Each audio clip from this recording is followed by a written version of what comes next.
తర్వాత ఈ భద్రాద్రి ఎండంలో విశేషం ఏముంది స్వామి? భద్రాద్రి అమ్మ ఇప్పుడు మనకి రాముల వారు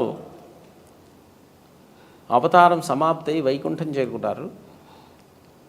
భద్ర మహర్షి తపస్సు చేస్తే వైకుంఠం నుంచి భద్రాద్రి రామనారాయణ స్వామిగా దర్శనమిచ్చి వచ్చారు కాబట్టి ఆ భద్రపీఠం మీద నివసించారు కాబట్టి దాన్ని భద్ర మహర్షి మీద ఉండేటువంటి భద్రాద్రి అనేటువంటి పేరుతో పిలుస్తున్నారు. అంతేకాకుండా ఇక్కడ రాముల వారికి 4 చేతులు, 2 చేతుల్లో శంఖచక్రాలు, 2 చేతుల్లో ధనుర్బాణాలు ఉంటాయి కాబట్టి అది ప్రత్యేకత భద్రాద్రి రాముల వారికి. భద్రాద్రి రాముల వారు అంటేనే 4 చేతులు ఉండే స్వామి అని అందరికీ అర్థమవుతుంది. రామనారాయణ స్వామి అనేది అర్థమవుతుంది. మనం రాముల వారు అంటే ఆ భద్రాద్రి రాముల వారు కారు. భద్రాద్రి రాముల వారు అంటేనే రామనారాయణ స్వామి 4 చేతులతో ఉండే స్వామి అనేది తెలుస్తుందమ్మా. ఇప్పుడు ఈ ఆలయము ఈ మూర్తులతో ఉండేటువంటి ఆలయాన్ని ఎక్కడ కట్టినా కూడా అది భద్రాద్రి రామాలయమే అవుతుంది. అంటే భద్రాచలం రామాలయం కాదు అది. సో వాళ్ళు ఎవరో ఎక్కడో కట్టుకున్నారు అనుకోండి, వాళ్ళు ఎవరు కట్టుకున్నా భద్రాద్రి రామాలయం అని వాళ్ళు ఊరు పెట్టుకుంటారు. ఎందుకంటే ఆలయమే భద్రాద్రి రామాలయం. అదమ్మా. భద్రుడనే భక్తుడి కోరిక పైన ఆయన పర్వతంగా స్థిరపడ్డాడని, ఆ పర్వతం పైన రాముడు వెలిసాడని ఒక ఐతిహ్యం ఉంది కదా స్వామి. అవునమ్మా. దాన్ని బట్టి చూస్తే చరాచరములందు నేనున్నాను అని స్వామి చెప్పిన మాట వాస్తవం అనిపిస్తుంది. అప్పుడు ఒక పర్వతం కూడా సజీవంగా ఉన్నట్టే లెక్క, అందులో కూడా చైతన్యం ఉంది చరాచరంలో అని కదా స్వామి. అవునమ్మా.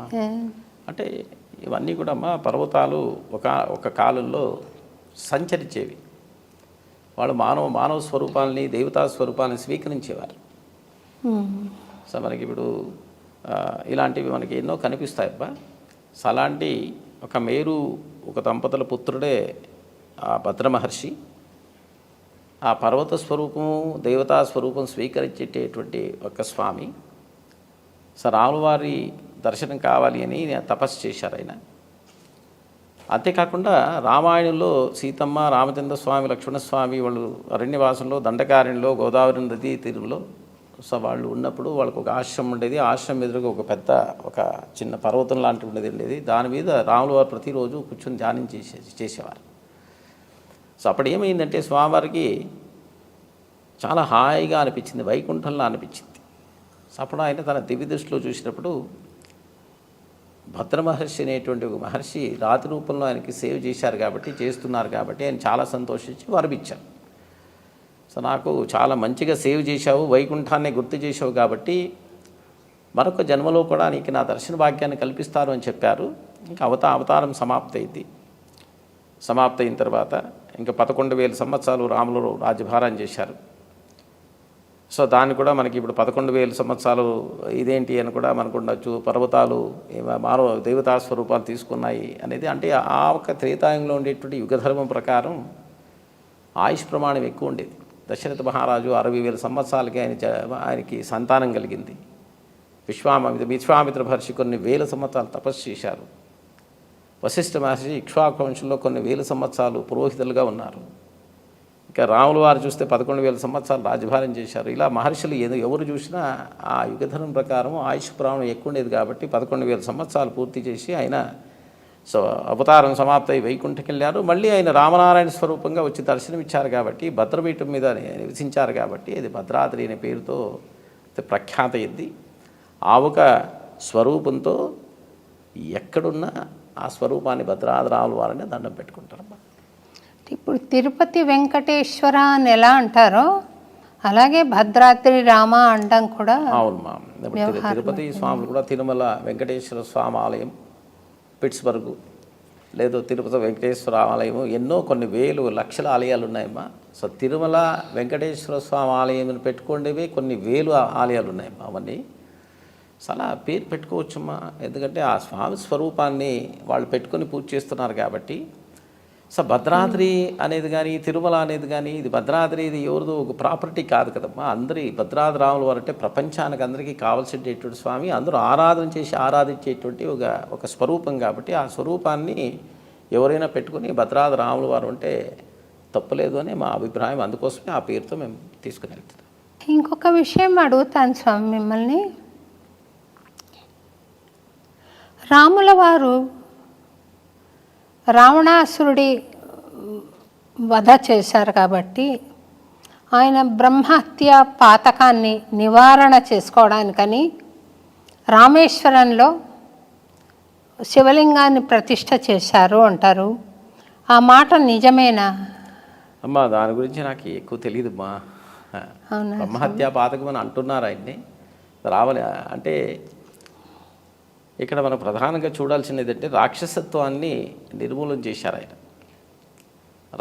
ధర్మ సంరక్షణ కోసంగా ఆయన అవతారం వచ్చింది కాబట్టి రాక్షసత్వాన్ని పూర్తిగా నాశనం చేసి ప్రజలకు మంచి చేసి వెళ్ళేటువంటి ఒక విషయం మనం ఇక్కడ అర్థం చేసుకోవాల్సింది. ఇక దాంట్లో మనము పురాణాలు మనకి పూర్తిగా మనము ప్రమాణాలుగా స్వీకరిస్తే సో ప్రతి ఒక్క విషయం కూడా మనం చెప్పాల్సింది మనం ప్రమాణంగా స్వీకరించాలమ్మా. సో అలా కూడా ఆయన చేసిండొచ్చు. రాముడి జీవితంలో సుఖమంటూ లేదని, ఆయనను ఆరాధించే భక్తులు కూడా అటువంటి కష్టాలే పడతారని ఒక అపోహ ఉంది స్వామి భక్తుల్లో. నేను విన్నా నీ మాట చెప్పడం.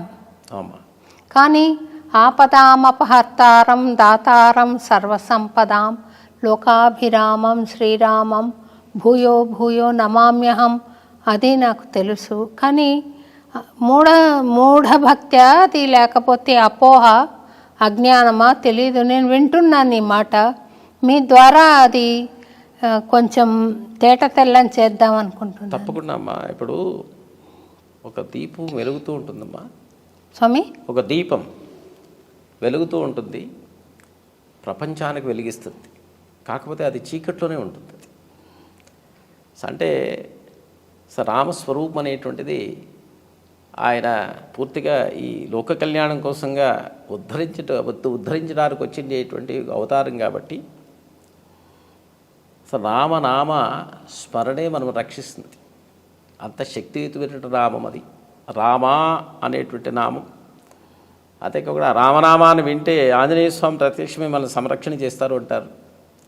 అంటే ఆంజనేయ స్వామి చిరంజీవి అంటారు. త్రేతాయుగం నుంచి ఉండేటువంటి స్వామి. ద్వాపరయుగం అంతా కలియుగంతా ఎప్పుడు రామనామం ఎక్కడ వినిపిస్తే ఎత్ర ఎత్ర రఘురాత కీర్తనం తత్త కుతవత్తకాంజలిం భాష్మబాని పరిపూర్ణలోచనం మారుతిం నమత రాక్షసాంతకం అంటారు. అంటే రామనామంలో ఉండేటువంటి శక్తి లాంటిది. అంటే రామా అనేటువంటి నామం వింటే స్వామివారు ప్రత్యక్షమే మనల్ని సంరక్షణ చేసేటువంటి హనుమ. ఆ రామనామంలో 2 బీజాక్షరాలతో కూడినటువంటి చాలా సరళమైనటువంటిది, ప్రతి ఒక్కరు పఠింపదగిన ఒక అద్భుతమైనటువంటి నామం. ఆ 2 అక్షరాలు ఏంటంటే పంచాక్షరి అష్టాక్షరి మంత్రాలతో అంటే బీజాక్షరాలతో వచ్చిండేటువంటి ఒక నామం అంటారు. 2 బీజాక్షరాలు అంటారు. ఆ రామనామాన్ని జపించి ఒక వాల్మీకి అజ్ఞానంతో ఆయన బాల్యం గడిపినటువంటి వాల్మీకి ఒక అరణ్యంలో ఆ మంత్రాన్ని స్వీకరించి ఆ మంత్ర పఠనం చేసిన తర్వాత 24,000 శ్లోకాలు ఒక రచన చేసేటువంటి శక్తి కలిగినటువంటి వాల్మీకి మన విష్ణు సహస్రనామంలో పార్వతీదేవి ఒక ప్రశ్నిస్తుంది ఆ స్వామిని. పార్వత్యువాచ కేనోపాగేన లఘునా విష్ణోర్నామ సహస్రకం పఠ్యతే పండితైర్నిత్యం శ్రోతుమిచ్చామ్యహం ప్రభో అని. అంటే స్వామివారు అడుగుతుంది, స్వామి విష్ణు సహస్రనామ స్తోత్రం చాలా శక్తియుతమైనది అని అంటున్నారు. కాకపోతే చాలా పెద్ద స్తోత్రం ఇది.